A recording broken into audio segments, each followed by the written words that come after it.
Intégral placement, 10h, 12h30, 100% placement.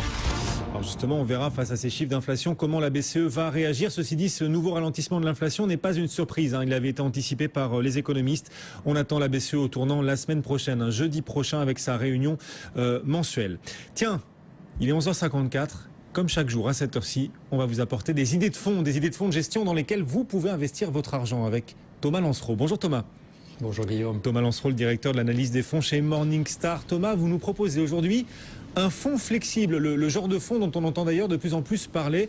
Son nom, DNCA Évolutif. Pourquoi nous conseillez-vous ce fonds DNCA Évolutif ? Oui, alors il s'agit bien d'un fonds d'allocation flexible proposé par la société de gestion DNCA, un fonds dont l'exposition au marché action peut varier entre 30 et 100%. Alors pourquoi parler de ce fonds ? Parce qu'il dispose d'un certain nombre de points positifs. Le premier desquels, c'est le management qui est très expérimenté. On retrouve à la tête du fonds Xavier Delay qui gère la stratégie depuis 2000. Il est aidé par un co-gérant depuis 2008 et puis il y a une bonne interaction avec d'autres gérants de la société de gestion DNCA. À commencer par Jean-Charles Mériot, qu'on ne présente plus sur les actions françaises, mais également Philippe Champignol sur l'obligataire, par exemple. Le second point fort, c'est le process qui a été très bien exécuté sur le long terme. Le fonds est en fait géré comme un fonds d'action, sans allocation d'actifs prédéterminés.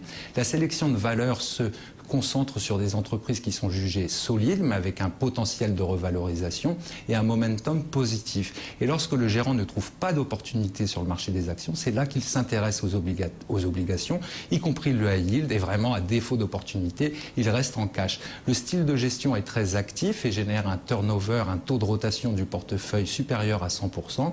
Et comme je le disais, vraiment, les résultats ont été excellents sur longue période. Le fonds a rapporté entre 6 et 10% par an sur des périodes allant de 1 à 10 ans. Il se classe confortablement dans le premier quartile de la catégorie Morningstar allocation flexible avec une très grande régularité. Ceci toutefois au prix d'une volatilité légèrement supérieure à la moyenne. Bon, donc des bonnes performances pour ce fonds, une stratégie que vous jugez convaincante.